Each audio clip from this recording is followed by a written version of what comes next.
These are the planes that won wars. Proud veterans of the days when heroes fought in the skies. They're like time machines. As soon as you grab the controls, you've got that instant touch back to the past. In hangars and workshops across Britain, engineers and enthusiasts are fighting a desperate duel against corrosion. It's only glued on. I'm sure it'll be all right. And the clock. I'll be pretty gutted if we don't make it. Their mission? To return historic military aircraft to the skies. The hardest thing is finding the parts. From D-Day vets to jump jets. As a little lad, you go, mum, can I have a fixed kit? Bloody fantastic. From legendary lifesavers to Edwardian flying machines. I've been told I can only fly it as high as I'm prepared to fall. But it can be an unpredictable business. If we have a catastrophic failure, then come and try and rescue us. You're taking off thinking if the engine stops, we're going to land. I mean, I've had 3 engine failures. It takes serious money. You need a cool £3 to £6 million to get a good spare part. And total dedication. Minus 28. Some of the tools are freezing up. 15 minutes of holding a screwdriver, you can't feel your fingers.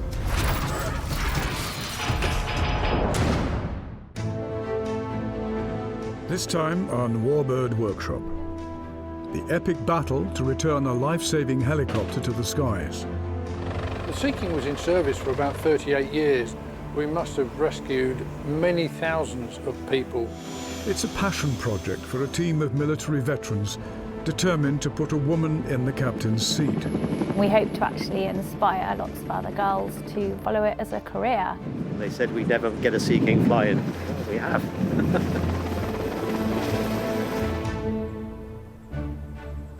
This West Country Riding Centre is an unusual setting for a unique project to preserve Britain's helicopter heritage.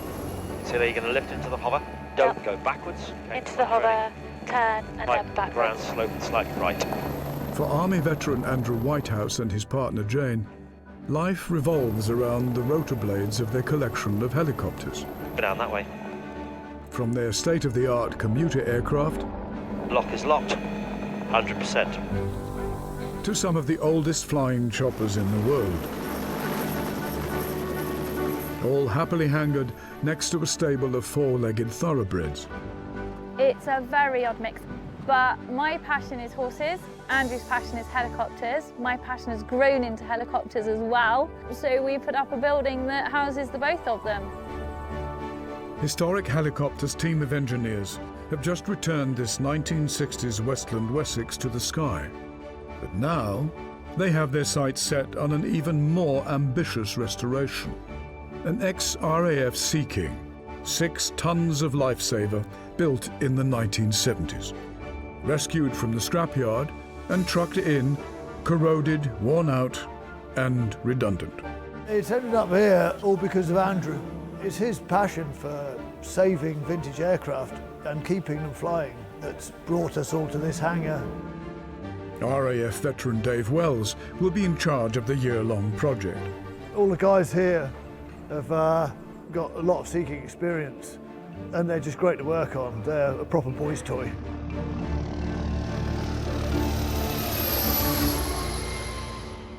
They're rebuilding an aircraft that made history.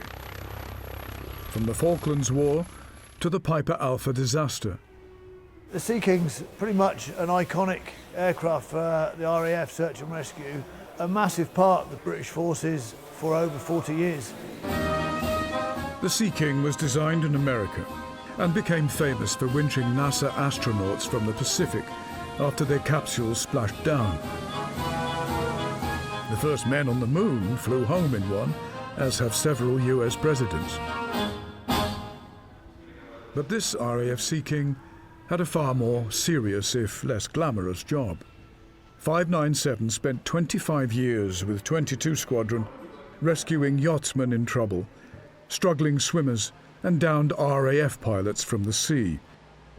Several experts have told the team restoring her will be impossible. Power test. Nothing. The first task of the restoration is to try to bring its long dormant instrument panel to life. We tried to put power on the aircraft. It's been sat in storage for 3 years, just over 3 years. This generator will reveal how much of the Sea King's electronics can be revived. We're going to put some DC on, usually turn the aircraft on with batteries and then put the AC on. Because we haven't got the batteries, so obviously they're removed for storage. What we're going to do is put DC on, which then gives us the hold-off relays, which means we can then get external power on. That's the plan. It's a nostalgic day, especially for Andrew, whose personal passion project has now turned into a small business. But there's already a problem. So this is the first time this aircraft's had power on probably for just over 3 years. Might have a bit of gyro seizure. According to the artificial horizon, the helicopter's upside down. If you sat like that and we are level, it may just be some crap on the connectors and stuff like that. We can start doing functionals, and then from that we can start doing fault diagnosing. Some instruments are missing, others are broken, but that won't deter the team.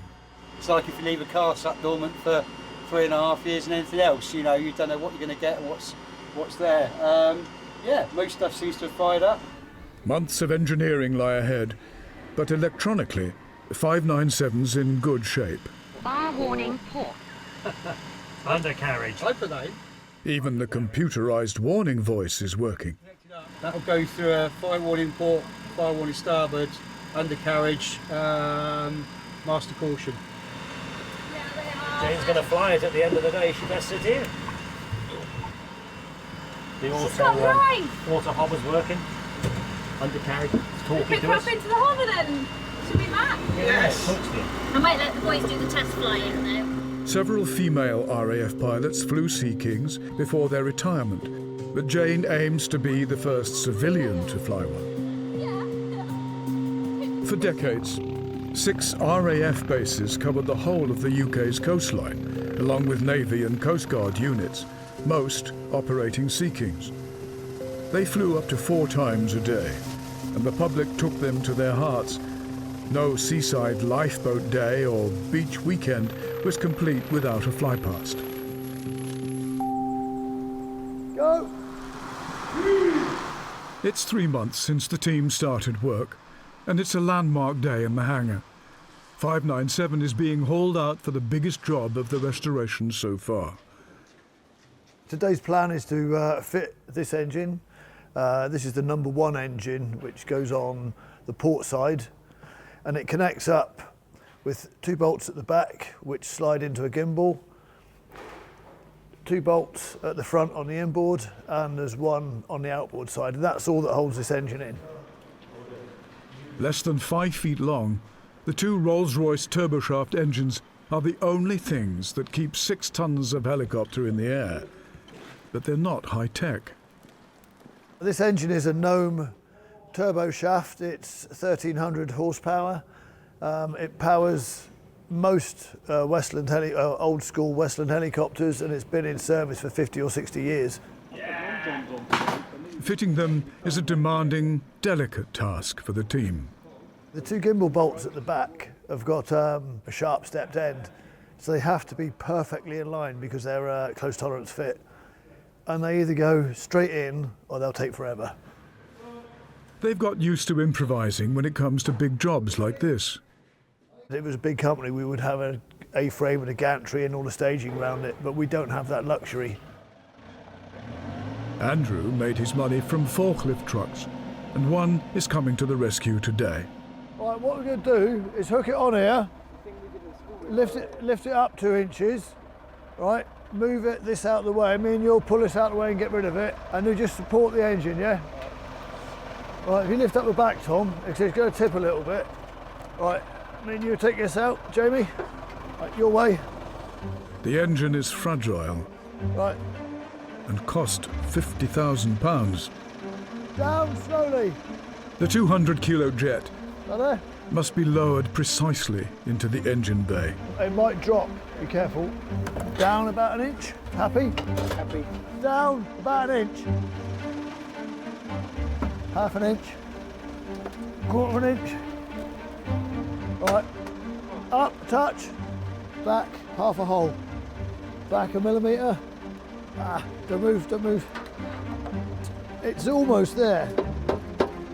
The mounting lugs on the engine and the matching holes on the helicopter must be perfectly aligned to the nearest millimetre. Could you push this side down a touch, Mickey? The inboard down. Hang on a minute. Let me know. So inboard up. That's close. Got the other bolt. My hand's stuck. Right, we'll go in. I've done it before. But one of the mounting bolts slips from Dave's fingers. Bollocks! It's a vital part, and until they can find it, this delicate operation is on hold.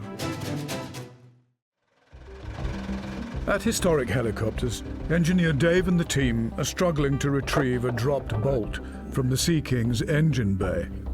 There's a pipe right in front of the hull. Hold steady. Hold steady. Now it's been found, it must be fitted into a hole deep in the engine bay. Give it a twist. Yep, that one's in. Finally, the engine and the helicopter are reunited. Oh, I've got it. No, it's the same. Sometimes they go straight in and sometimes they won't. But there are still 2 more bolts to go in. Bolt's gone straight through. Yeah, as easy as that. That's now in. It won't fall out. We'll put it back in the slot and then tighten everything down. Right, push. The Sea King is slowly coming back to life. But there's still a long way to go. It's been so much easier than the Wessex because it's so much newer. It hasn't sat for 30 years, so it's not corroded, and everything's been really good, and all the spares are available. The team are preparing to move on. But the next phase is going to be difficult and dirty, overhauling the fuel system. All these pipes have got clips on them, so they all clip together. So sometimes they've got to go through quite a small hole. So you've got to try and keep them away from each other as much as you can, which is quite challenging actually, especially because they're all rigid pipes. It's not like they're flexible and you can just go where you want with them. Fozzie is enduring a deep dive into the fuel tanks themselves. Yeah, you've got to be quite slim, quite flexible, and have long arms if necessary. It's not the nicest job, but it's got to be done. They hold more than 3,000 litres of jet fuel, or 1 engineer. Whew. Getting hot in here, actually. Fozzie's fighting fuel residue and fumes, but he must inspect every inch of the rubberised tank walls. We used to do this on Visa 10s, so we used to do 6 weeks at a time in there, which is not much fun, but we got paid just slightly extra money for doing it, which was almost worthwhile because you'd end up getting quite bruised. Because hey, call this one the coffin. I feel like Nosferatu in here. On the top deck, the rest of the team are working on the transmission system that will link the engines and the giant rotor blades. Connecting up the high-speed shaft bolts. These are the ones that spin, so these have to be quite critically balanced. They just pull the input coupling and the drive shaft together. Sea Kings were notorious for vibration. It's vital everything is balanced correctly. Take it out, put that inside it, and do it back up again. The team's apprentices are working on the tail rotor. Was one on the top there? They come for hands-on experience from a local college. It's brilliant. Like at college we work on small jets and stuff like that, but it's nothing like working on a real aircraft, so it's awesome. In the hangar, a lifetime's engineering expertise is being passed on to a new generation in return for some much-needed labour. Obviously there's certain tasks that we won't ask them to do, but a supervised task like putting a fairing on is fine. There's really no place to get hands-on experience in the industry without actually doing the job. So to do this, they can get a bit of hands-on and little top tips as per. The Sea King was among the first helicopters to have an onboard computer. Its electronics are vital. I'm connecting up the electrical side of the engine, thermocouples, 3 engine services plug which supply most of the electrics. You've got the anti-icing pressure switch for connecting up, the igniter plug, We're getting the lads to connect the earthing and the bonding leads up. It's a good job for those guys to do. Ian then will come and 100% check my work, and then we get Matt in to 100% check his work and my work. So Lives will depend on this work. most things on an engine fit need 3 signatures. A routine panel fit, say like Dave's doing now, just needs 1 more oversig. Anything that affects the flight control of the aircraft basically needs 3 signatures. Vibration can loosen untightened bolts or fasteners and cause an unsurvivable crash. Anything loose over time could potentially have a significant impact on the aircraft. So yeah, so it's important that 3 of us have a look. If 3 people are happy, it should be okay. It will be okay if 3 people are happy. Unless we're having an incredibly bad day. Yeah. When 597 was delivered, it had been stripped of many parts and her rotor blades. And now the team are about to hit another major landmark. We're very close to the finish. The final engine's gone in today. The tanks will be finished by Friday. So by Friday it will be complete, apart from blades. So the next stage next week is to fit the main rotor blades. Then we'll weigh the aircraft and then we'll put fuel in it and start the engines.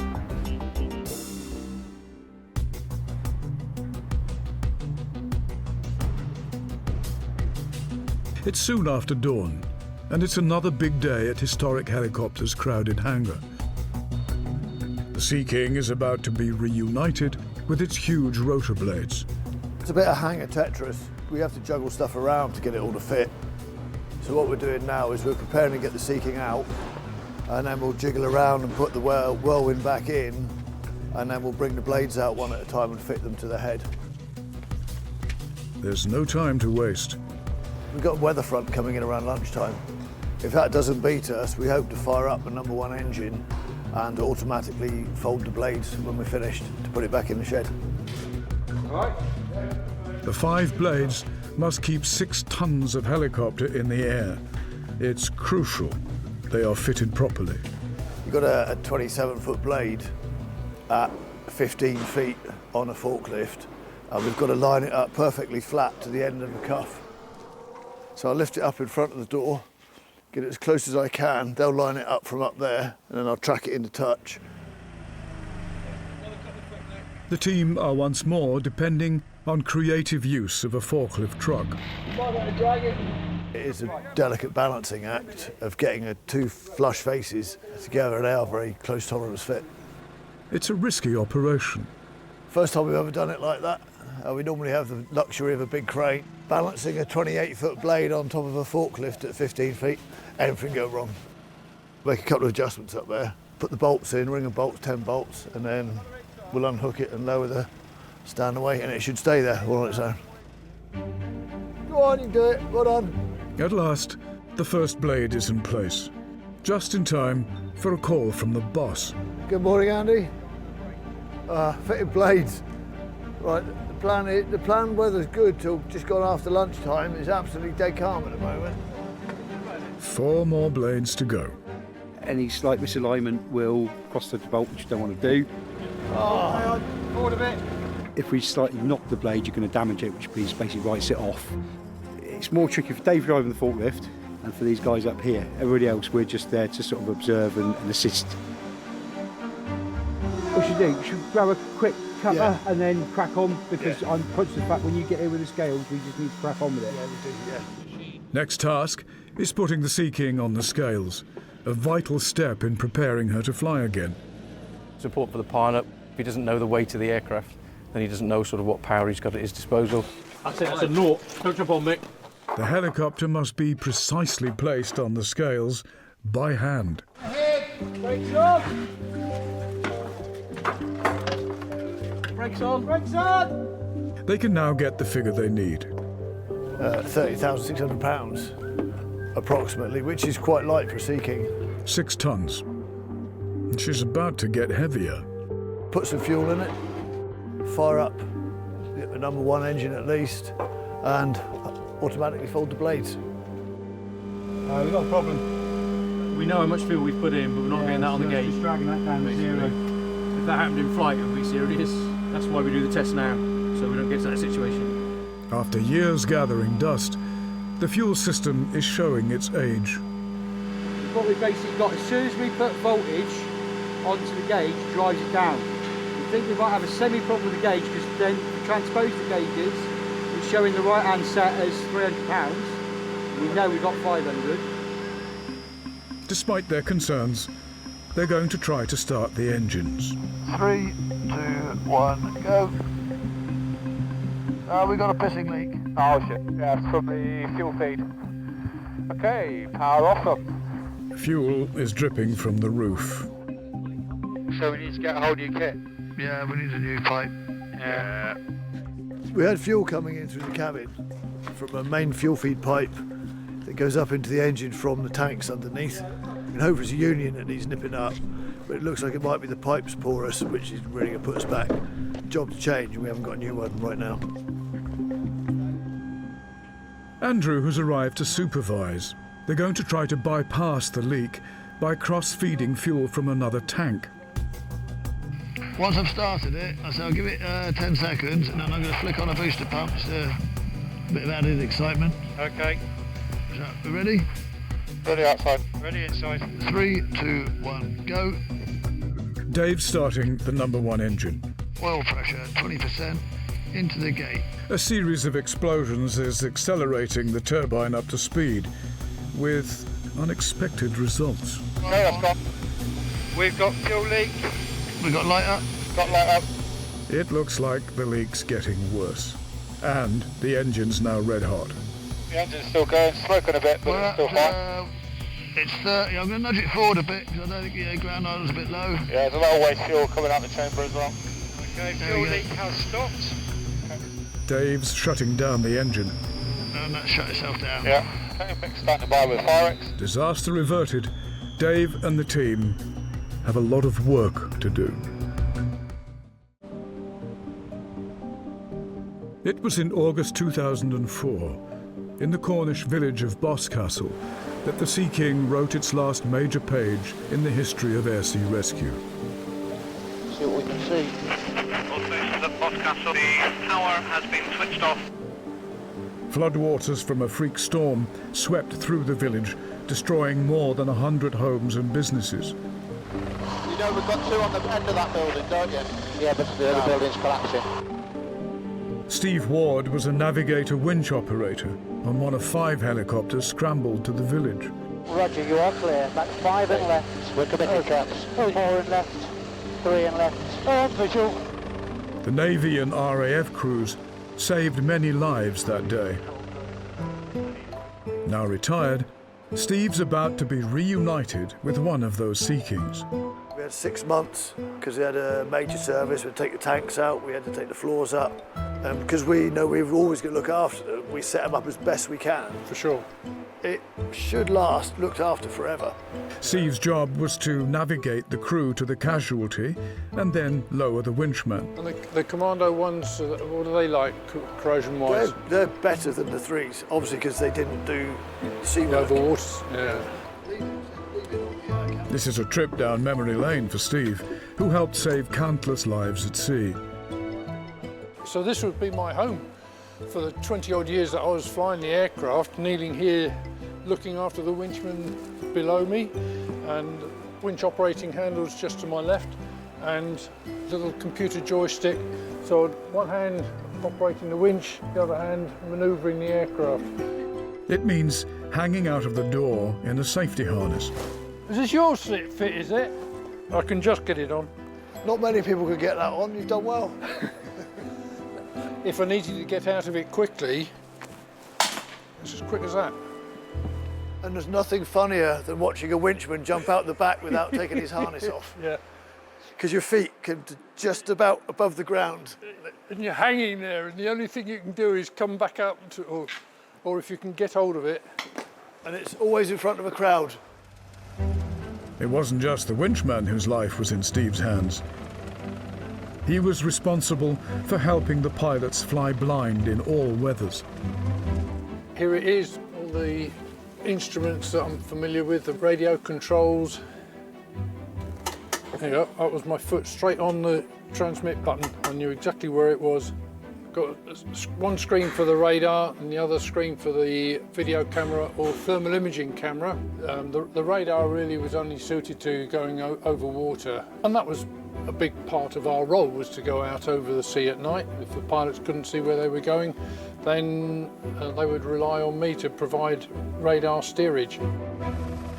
Dozens of RAF Sea King crews were decorated for their bravery. For people lost at sea, they were often the only hope of survival. Sometimes if we were out in a search, you actually can put your hand and head right into the window so you can look directly below the helicopter. Like most of his colleagues, Steve's now retired, but the Sea King will be a flying memorial to hundreds of brave airmen and women who, like him, flew and maintained them. They included most of the restoration team, who have found a surprising reminder of their part in her past. This aircraft has been on the fleet for quite some time. Everybody here has worked on it at some stage. I worked on it in the Falklands, 2003, and Foz found a panel that we'd replace with our names on it inside the nose. Today, they're setting up 597's rotors to turn again. By the end of today, we will have, hopefully, tracked the main rotor blades, tracked the tail rotor blades and balanced them. Today is the last hurdle before getting it back in the air. But even now, any one of 1,000 faults could set them back days, or even weeks. It's absolute unknown quantity. It could be anything. It could be from a duff switch to another fuel leak like we had before. The whole aircraft's been apart and back together. Test pilot Steve Daniels will be at the controls. The stakes are high. There is still risk involved in what we're doing today, so I want everyone to be aware of the key risks. I want everyone to be aware of their own responsibilities if something should go wrong, and I want everyone to be aware that they could be the key part of the chain which stops something going wrong, okay? So it's a really significant day. We're all ready for it. We've had the safety brief and we're going to walk out now and get the aircraft going. We're not actually going to do a flight, but the aircraft is prepared. Okay, so we've got radio comms with Jane. Loud and clear for everybody. Oh, you're Cloudy Bear. Yeah. Fire test. Yeah. 4. Fire warning, port. Good. Firewall valve on. Starter button pressed for 2 seconds. Starter button pressed. 1001, 1002. And now we're going to spread the blades. Okay, so clear outside. We are ready. Left and right. Clear outside. Ready, on. The Sea King was designed for use on American aircraft carriers, so its rotor blades fold for easy stowage below deck. Tell me when 2 are moving. Second starboard is moving now. It's time to turn them for the first time in years. A failure now could set them back weeks. Okay, is everyone ready? So first time this has been done for a few years. Clear outside to engage. Okay, lever's definitely down, brakes are on. I'm ready. Okay, everyone happy? Happy. Okay, 3, 2, 1. Renovate's coming off now, gently. Blades are turning. Blades are good. Rotor brake capsule's gone out. Advancing, we're using 40 to 60. Torque there. That padding is normal, don't worry about that. So that looks good. Re-advancing and passing 90% NR. Approaching 98. That was a good normal start. I didn't see anything unusual about that start. And I'm bringing the number 1, speed to that lever back. To the ground idle position. And we don't lose the generators. The Sea King has passed its last test before flight. Well, that was fine. The aircraft performed really well. It was as if she'd last flown last week. The anti-icing valve isn't working. A booster pump light wasn't coming on, which is pressure switch trivia. The flight test schedule that you have to go through is very lengthy. It's got a lot of functional checks to be done, in addition to the normal checks that the pilot would do. And if you're doing them cautiously and progressively, which we are, then you're taking your time over them and making sure that you're doing the checks right. Everything worked as advertised. So that's as smooth as I've ever seen. And we've got one adjustment on number 2 engine to make for our flight idle stop. That's it, which is unheard of really. Excellent day. She's almost ready for takeoff. We can't do the first hover today because of a paperwork issue, but at that point we'll stop. But that'll probably take us the rest of the day.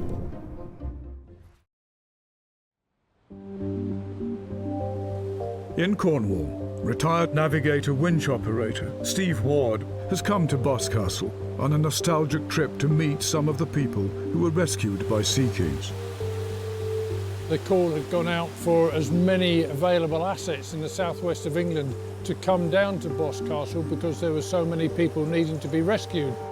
On our way down here, the weather was really treacherous. Came up the river, there were already 2 helicopters in place.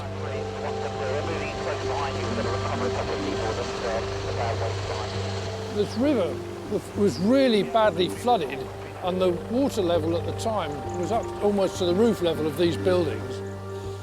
And there were cars being swept down the river, some of them with their hazard warning lights on, some with headlights on. Our concern was that there might be people in them being swept out to sea. Still people on the roof. John's low on fuel, so he's going to be poking off some more than fairly soon. Yeah. We could see some people on the roof, really, of the Riverside Hotel, and we winched them up to the helicopter and then had a look round to see where else there were people. Winching in, Ron. Winching in. 2 from... They're nicely clear. Marooned on the top floor of the village shop with a number of guests were local hoteliers Pete and Margaret Templar. We found a skylight had been opened and we started winching people. Second one going into a strong. Right one on forward. We lifted in the first occasion 19 people. Right one only. The building that we were evacuating was going to collapse. The water pressure against the far end of the building seemed to be horrendous. We were having to winch quite high from the building so that if anything untoward did occur, we could go forward and down and go and land on the water. How much height have we got at the moment? 125. We as a crew winched 55 people out of the village. If the Sea Kings or the rescue helicopters hadn't have been here or been able to come and help, potentially many lives could have been lost. Then it would have been catastrophic. Today, Boscastle has been rebuilt at a cost of £15 million. And the Templars are here to meet the man to whom they owe their lives. I was in the kitchen when the water came round my feet. I thought, whoops, I need to get out of here. It was coming in the front door on the back door. One of our chambermaids, bless her, she was at the back sweeping with a brush, push to get out, but it was then now up to her waist, so we came out of the riverside and up to the building here, and that's where we got rescued from.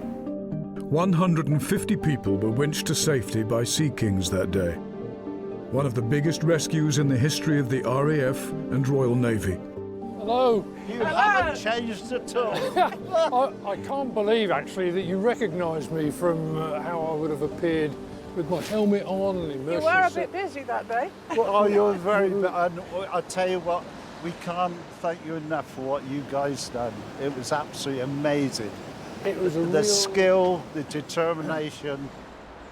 There was a visitor centre. Yes. And if you guys hadn't have been there, those people would have definitely perished. Well, the visitor because centre shortly afterwards, we saw the whole thing collapse. Yeah. It was a great concern to us that the building was going to collapse and everybody in it was going to be lost. So we were trying to evacuate people as quickly as we could. And everybody was so grateful for you guys that day. Well, we're just pleased that we were successful in achieving the aim and getting everybody out. Well, you did. You've done a first class job. Absolute first class. Pleasure. Okay. When the RAF search and rescue squadrons were disbanded, the Coast Guard took over their job with more modern helicopters. But the distinctive sound of the Sea King is about to return to the Cornish coast.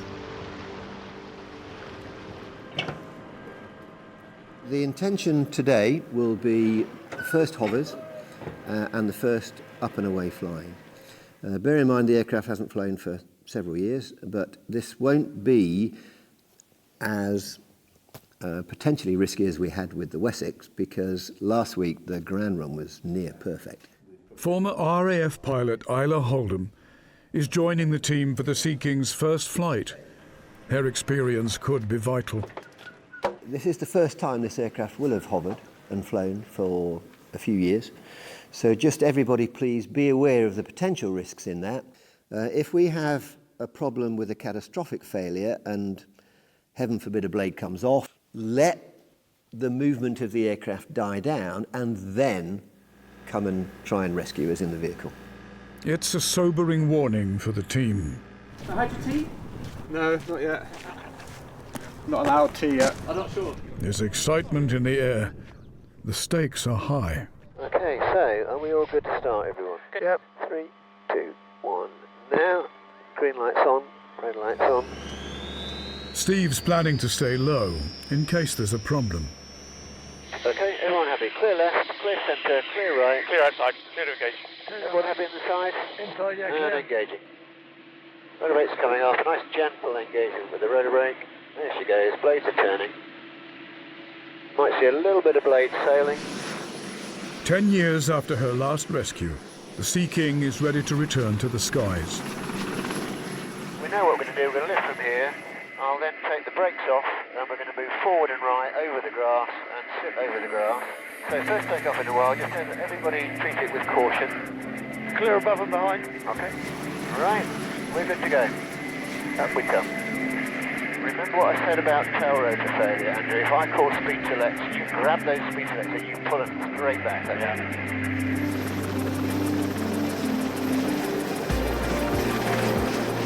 She's airborne. The Sea King is already in demand for public appearances. It's another one of those iconic aircrafts. Anybody living near the coast or by the coast would have seen a yellow Sea King at some point in their lives. It has got a massive following, so the quicker we can get it out into the public and take it round tour it, the better really. But first it must pass its first test flight. That was so smooth. The track's good, the vibro's good, everything's good. All the figures are good. There's a couple of lights that don't work, but that's it. For Andrew, it's a personal triumph. They said we'd never get a Sea King flying. Oh, we have. A few days later, at Historic Helicopters, the whole fleet is put through its paces, including the venerable Westland Wasp and the 1960s Whirlwind. At the moment, Andrew and Steve Daniels, Chief Pilot, are going off to do Steve's CAT or type rating for the Whirlwind, and Steve will then brief with Jane and start her flying training as a qualified Sea King female pilot. For Jane, this is a daunting day. She's used to flying much smaller helicopters. Today is going to be my first training flight in the Sea King. I've completed my simulator training, and so next step is to actually fly the Big King himself. Test pilot Steve will be instructing her. So you'll do the takeoff. We'll then lift from the field, get you used to where all the instruments are, so that you get used to where the instruments and the switches are. Jane and Andrew are hoping to turn the Sea King into a trailblazer for women pilots. Eventually, it will fly to air shows with an all-female crew. There's a lack of female pilots in the aviation industry, full stop, and we hope to actually inspire lots of other girls to follow it as a career. To have an all-female crew as part of the Historic Helicopters team will be a good advertisement for women in the air. It'll be a good advertisement for us, but my role in it is to train Jane from scratch, basically, because she hasn't flown the Sea King before. Jane is taking on a 6-ton monster designed before she was born. So when you do a Sea King walk round, you always start at the door, look, see, there's nothing obviously hanging off. Her maiden flight is about to hit the local news. I feel very privileged to be in a situation where I can be doing this. We are ready. You happy? So if you want to push that and then push that button. Hold it for 2. Yeah, hold it for 2. And we should have 52 to 66, not above 500, over 15, over 25. So you can take your hand off it now. I think the biggest thing with female pilots is opportunity. I'm lucky I've got the opportunity and believe I can do it. Gently off, there you go, blades are turning, push it forward, make sure it's fully housed, then hand on here. And now, what you're following the torque gauge, just here, I'm going to set 40 to 60. Jane has flown several smaller helicopters and built up hundreds of hours of flying time. But this is a whole new level. Now you can make that switch to fly, and that couples up both engines to the rotors. The RAF spent 2 years training pilots to prepare for their first flight in the Sea King. Right, wait 5 seconds, so the mantra is flight drive, wait 5. Jane's training course has been rather shorter. Right, you ready for your first takeoff? Yeah.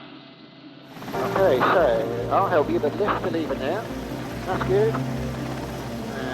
And there we are, lift it into the hover. That's good. That's good, hold us there. We want to be about 10 to 15 feet, that's good. That was all you. And just establish a stable hover there. I want you to climb vertically and then you'll gently transition forward, okay? Yeah. Using 75% torque at the moment, so pull to about 80, that's good. Gently transition forward. If we have a cigarette failure now, we're going into the field beyond those hay bales. So let's turn right. T&Ps are all good. We're using 70% torque. And there's your airspeed. Look at that, beautiful. 70, 70. You're an expert already. She's nice. Yeah, she's big. She's nearly 9 tons when we took off. After less than 30 minutes, Jane's on her way back to the helipad. Okay, your two landing checks are good, and you've got gear down 2 green. 60 knots. And there's your rad out, you see, so you can just reduce speed as required below 500 feet speed. She's passed her first lesson with flying colours.